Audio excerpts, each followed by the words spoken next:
Live mula sa GMA Network Center. Ito ang 24 Oras.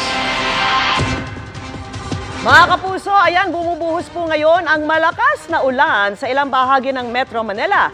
Ang Pag-asa ay nagpalabas po ng thunderstorm advisory kaya asahan ang matitinding pag-ulan na may pagkulog at pagkidlat.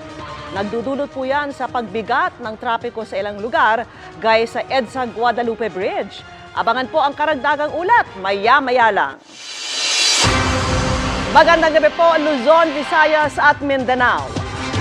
Tigil pasada ang isa sa lubong ng isang transport group sa zona ng Pangulo sa Hulyo 24. Tatagal po yan ng 3 araw bilang protesta sa pag-agaw umano ng mga LGU at korporasyon sa ruta ng kanilang mga miyembro. May anomalya rin umano sa ayuda para sa mga driver. Hiling ng grupo, magbitiw ang Transportation Secretary at hepe ng LTFRB. Tinutukan yan ni Joseph Moro.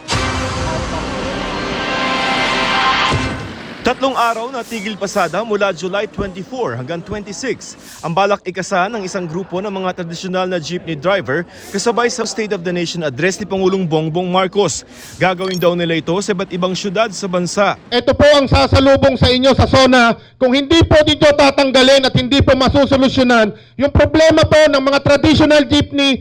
Inirereklamo ng grupong Manibela na naaagawan daw ng ruta ang kanilang mga driver ng mga lokal na pamahalaan at mga korporasyon sa ilalim ng Route Rationalization Plan ng pamahalaan.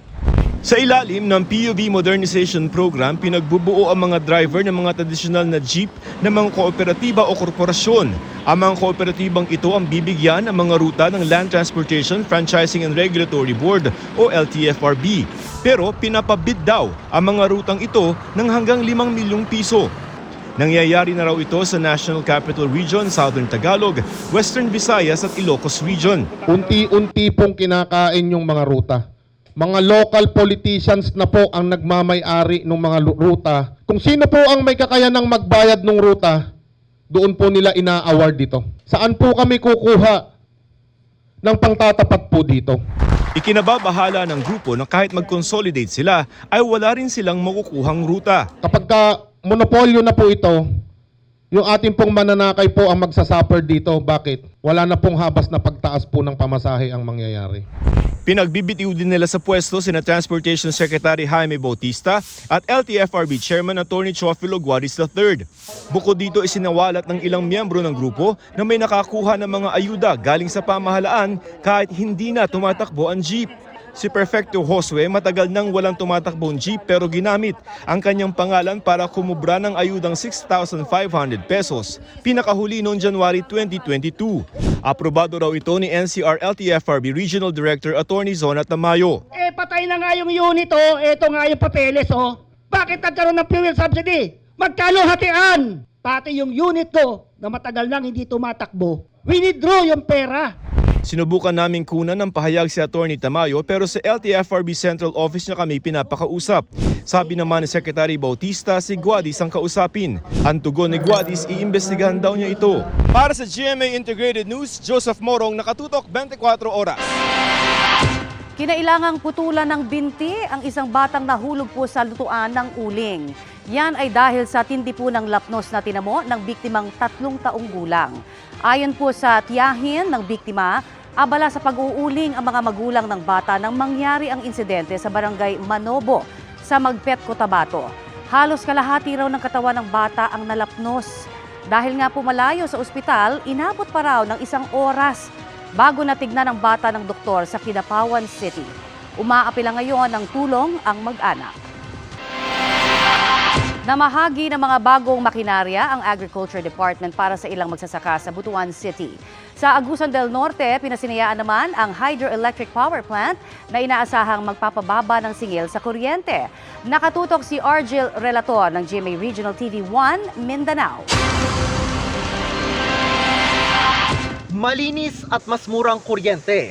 Yan daw ang ihahatid ng 24.9 megawatt Lake Mainit Hydroelectric Power Plant na pinasinayaan ni Pangulong Marcos sa bayan ng Habonga sa Agusan del Norte.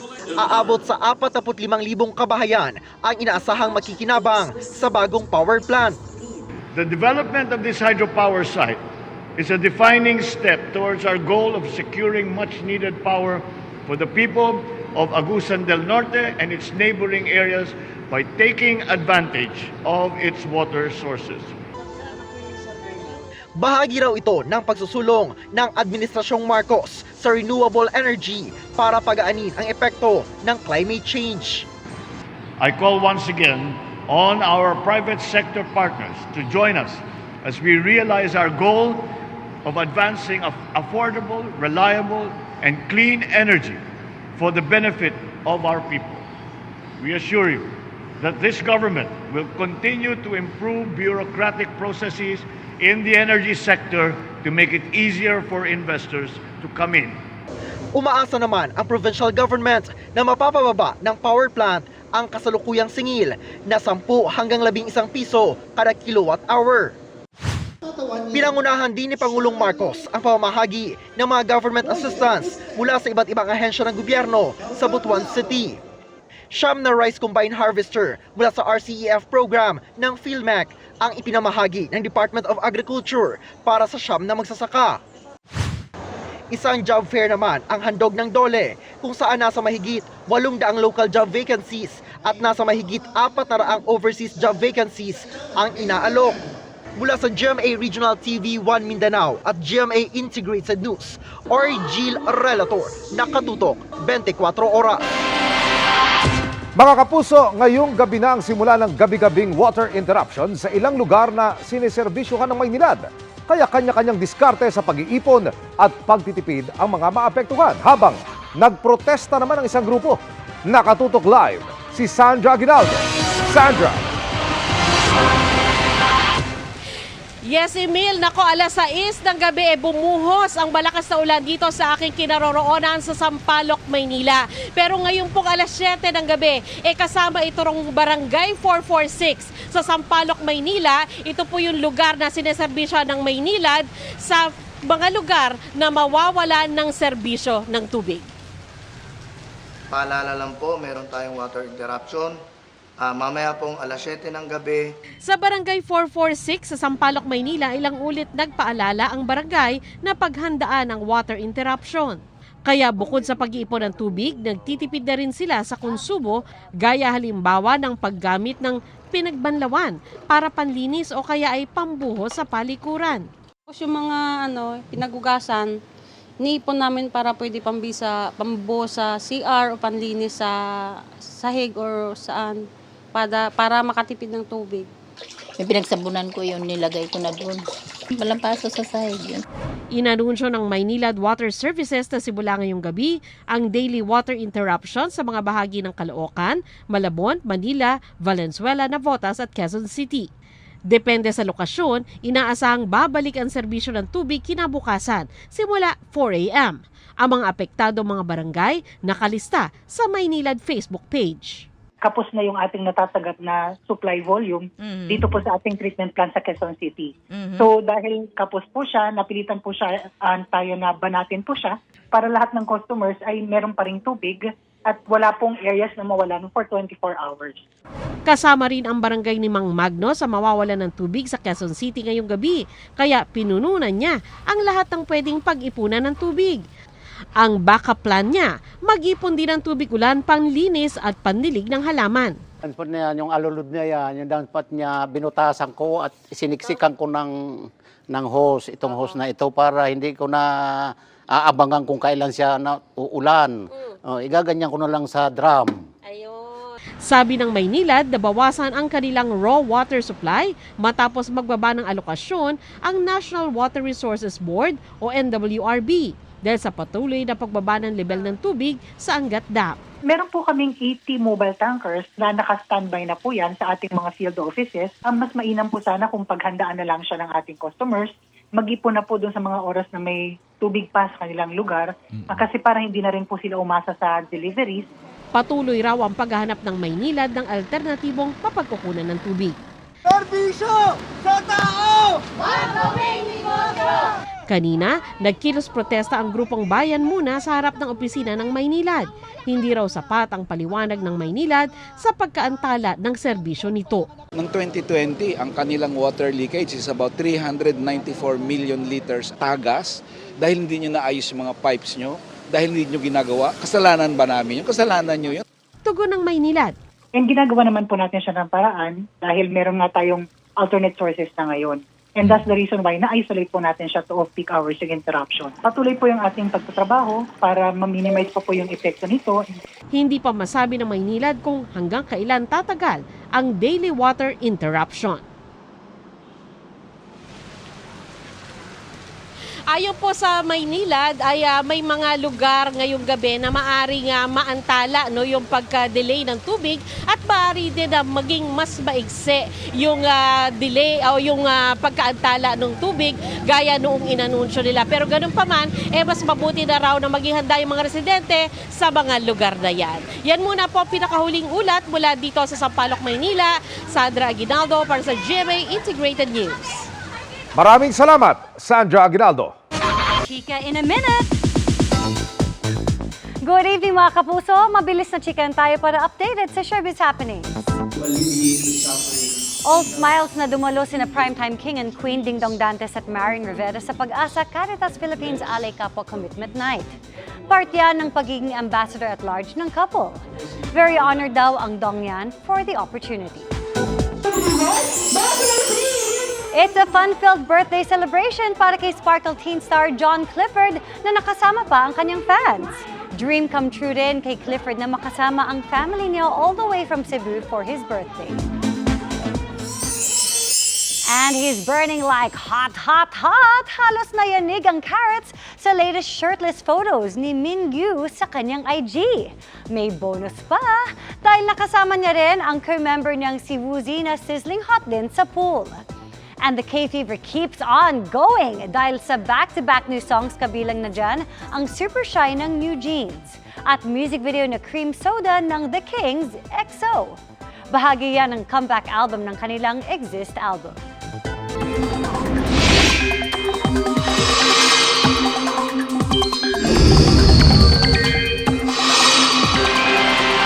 At mga kapuso, ang maghahatid ng lagay ng panahon ngayong gabi, ang weather presenter ng GMA Integrated News Weather Center mula pa sa Balitang Hali.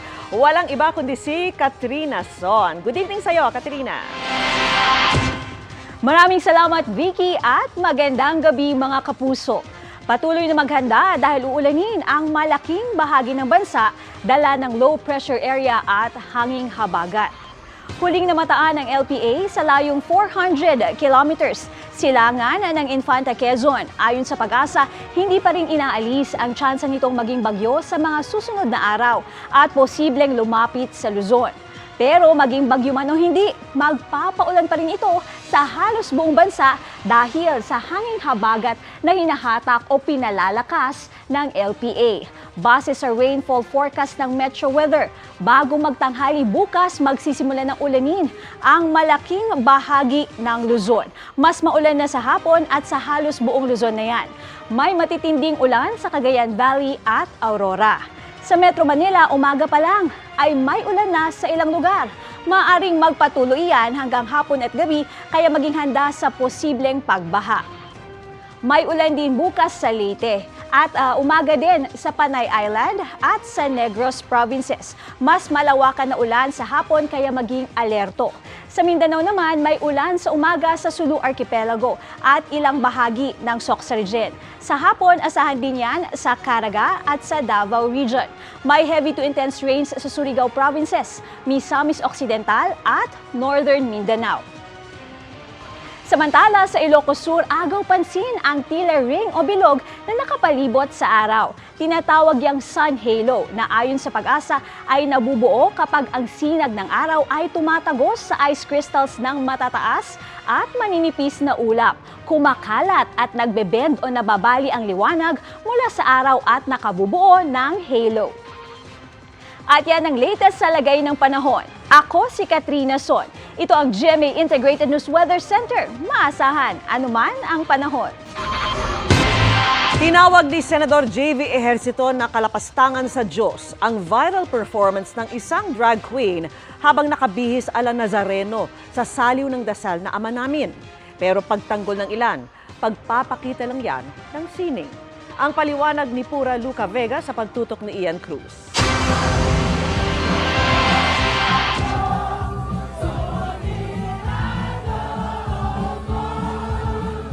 Viral at pinag-uusapan ngayon ng drag performance na ito ng Pinoy drag queen at social media personality na si Pura Luca Vega. Suot ang kanyang costume na kawangis ng kasuotan ng itim na poong Nazareno.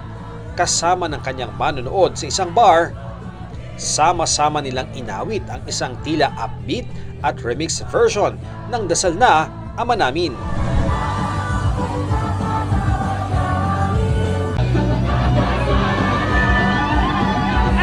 Kita man ang kasiyahan ng mga dumalo sa video, hati ang reaksyon ng netizens matapos itong mag-viral online. May mga bumatiko sa ginawang performance ni Luca, kabilang dyan si Senator JV Ejercito na tinawag pa itong blasphemy o kalapastanganan sa Diyos. Isa rin daw itong pamabastos sa kanyang paniniwala. Pero pagtatanggol naman ng ilan, ang drag performance na ipinakita sa video ay isang uri ng art na isang paraan ng pagpapahayag. Bago pa ang viral video, kilala na ang drag queen na si Pura Luca Vega sa kanyang ganitong klaseng drag persona, kung saan nagsusuot na siya ng costume na mala Jesus sa iba pa niyang pagtatanghal. Sa kanyang Twitter space, sinagot ni Luca ang kontrobersya.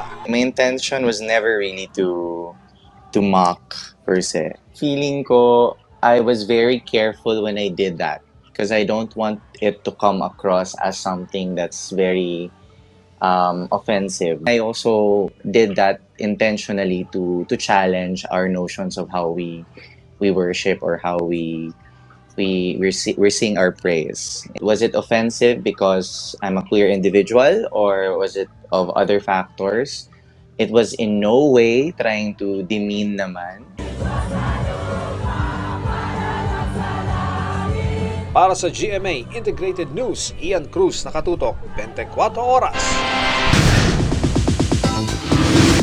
Sa full trailer pa lang, tumagos na agad ang feels ng The Cheating Game bago pa ang screening nito simula July 26.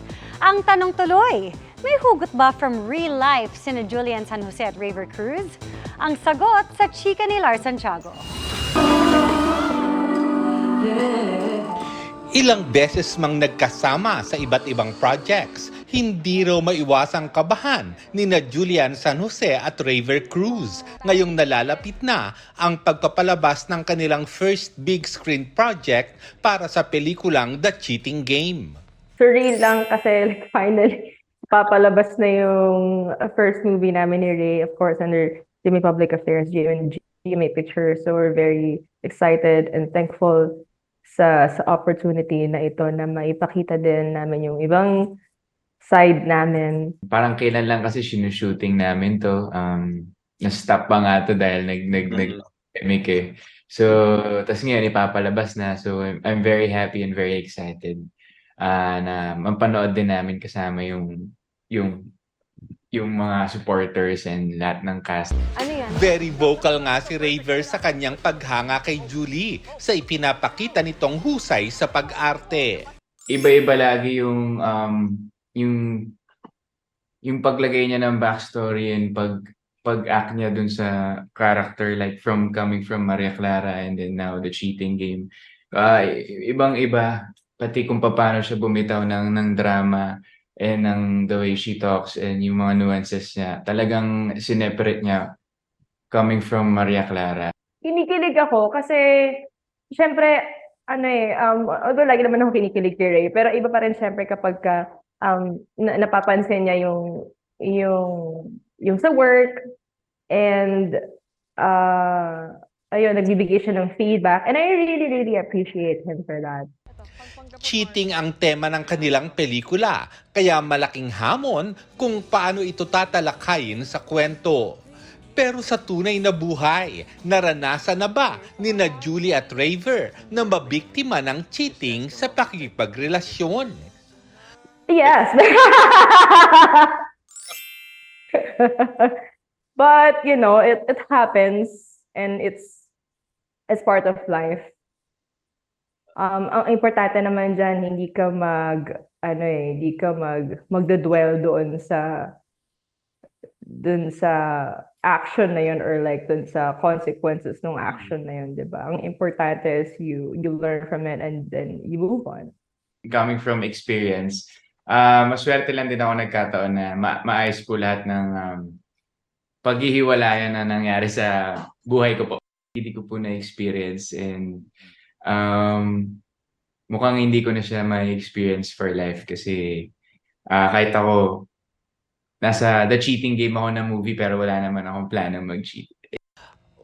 Lars Santiago, updated sa showbiz happening. Naipit ang ilang commuter dahil sa biglang bahang dulot ng malakas na ulan mula sa Timog Avenue sa Quezon City. Nakatutok live si Jamie Santos. Jamie!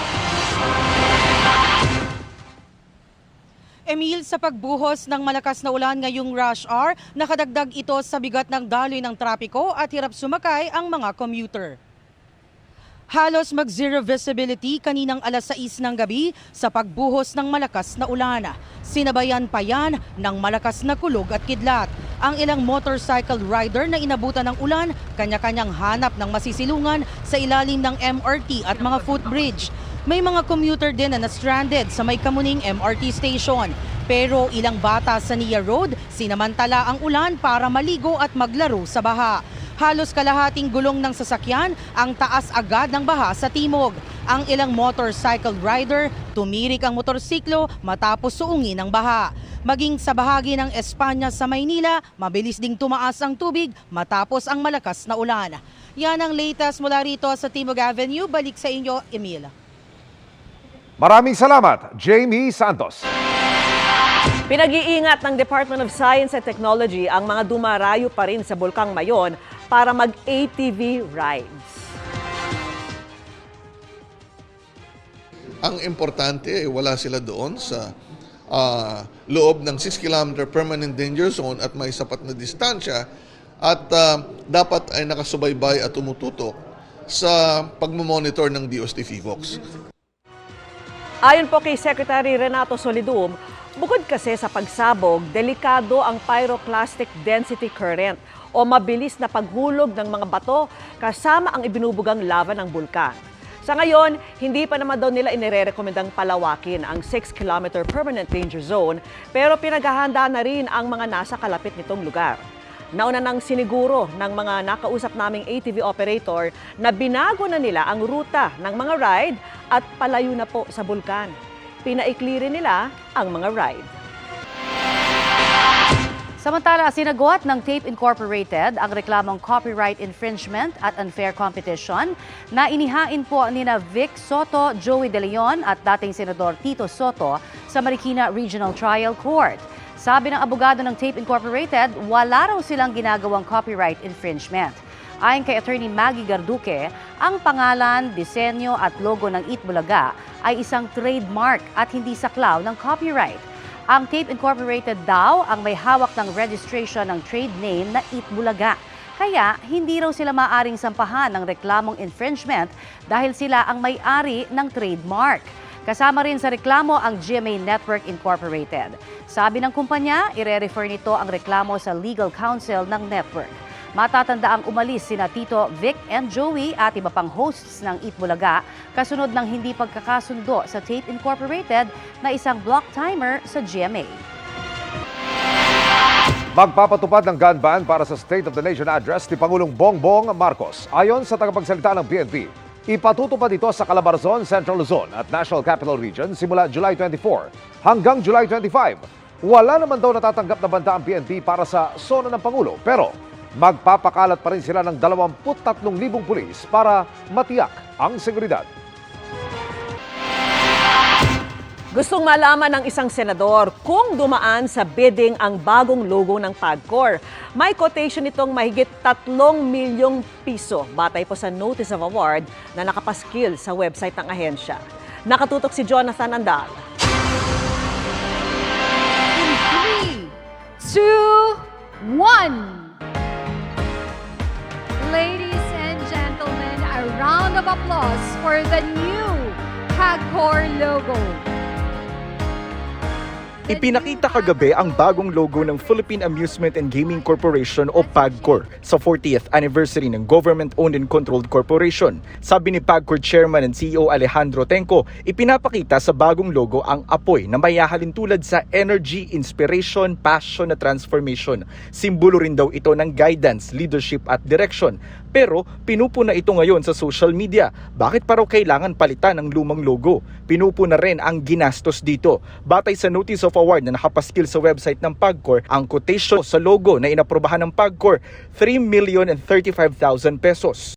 Si Senator Grace Poe sinabing dapat malaman kung dumaan sa tamang bidding ang logo. Pero naniniwala siyang kailangan bayaran ng maayos na premium ang mga artist. Gayunman nananawagan ng senadora na magtipid-tipid sa mga government project. Minsan nga, di ba, pagka kukuha ka ng artist para mag-compose ng kanta para sa'yo, hindi naman ganun kamahal din. Again, I believe in paying an artist a premium. But when it comes to government projects, baka pwedeng magtipid-tipid tayo ng konti. So yung bidding lang, gusto ko malaman. Sabi naman ng PAGCOR, maglalabas sila ng pahayag tungkol sa issue. Para sa GMA Integrated News, Jonathan Andal, nakatutok, 24 oras.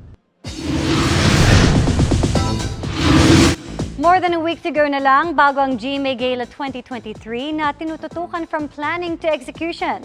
Much anticipated din ang look ng ilang fashion icons and celebs gaya ni Heart Evangelista. Makichika kay Nelson Canlas. Truly a night to remember. Ang kauna-unahang GMA Thanksgiving Gala last year na dinaluhan ng bigating kapuso at sparkle stars, GMA personalities, stakeholders at marami pang iba. Kanya-kanyang pasabog nga ang mga dumalo sa iba't ibang looks na kanilang iplinek sa old Hollywood glam theme. Pinag-usapan at trending din. Kaya naman, sa ikalawang GMA Gala this year, expect bigger and bolder pasabog mula sa mga attendees. Ngayon pa nga lang, kanya-kanya ng preparasyon ang mga kapuso artists for the style and glam na. Tulad ni Kapuso International Fashion and Style Icon Heart Evangelista na isa sa head turners sa event last year sa kanyang classy black fit with a touch of modern Filipiniana. Kaya naman no doubt na nakuha niya ang Glamorous Star of the Night Award. Pasabog din ang kanyang change outfit to an equally fab black ensemble. At ngayong taon, isusurprise niya raw ang lahat sa kanyang isusuot na perfect match sa kanyang short hair. I guess the biggest preparation really was my gown. Because I had to do many fittings for it because it has to exactly be made according to your body, the molding, everything. And then, and I was very, very happy to work with the designer because they also made a special bag to go with it. So it's so nice. Kababalik lang sa bansa ni Heart from Paris kasama ang kanyang mister na si Senator Cheese Escudero. Sa ilan ngang IG snaps, ibinahagi nila ang kanilang quality time while exploring the city of love. Samantala, from planning to execution, masusing tinutukan ng mga kapuso executives ang tinatayang most glamorous event ng taon. Paying attention to details, lalo na sa ayahanda sa dinner tables. But you know, if you're all sitting on one table, food speaks thousands of languages. The food comes from all over the world, from Italy, from America, from Germany, all the continents. Bukod sa goal ng GMA Gala Night na mas lalong mapagtibay ang samahan at pagkakaibigan ng mga GMA executives at showbiz personalities, isa rin itong fundraising event. Ang malilikom na pondo, ibabahagi sa GMA Kapuso Foundation at iba pang charitable institutions. It might be the event of the year kasi nandyan kasama yung mga, of course, our artists. Hindi lang artists natin, pero invited rin lahat ng mga partners natin, those na ka-collaborate natin. So, pati yung mga artists that we work with na not from GMA will also be there. So, we're very excited. Nelson Canlas updated sa showbiz happenings. And that's my chika this Wednesday night. Ako po si Iya Arellano. Miss Vicky Emil. Connie? Thanks, Iya! Thank you, Iya. At yan ang mga balita ngayong Miyerkules. Ako po si Vicky Morales. Ako po si Emil Sumangyo. Ako naman po si Connie Season, buong puso para sa Pilipino. Ito po ang GMA, walang kinikilingan, walang pinoprotektahan. Walang kasinungalingan, serbisyong totoo lamang. At dahil hindi natutulog, ang balita. Nakatutok kami 24 oras. Good news mga kapuso! Maaari niyong mapanood ang 24 oras at iba pa naming mga newscast sa aming YouTube channel. I-click lang ang subscribe button na lalabas sa screen. Sa mga kapuso abroad, maaari niyo kaming masubaybayan sa GMA Pinoy TV at sa www.gmanews.tv.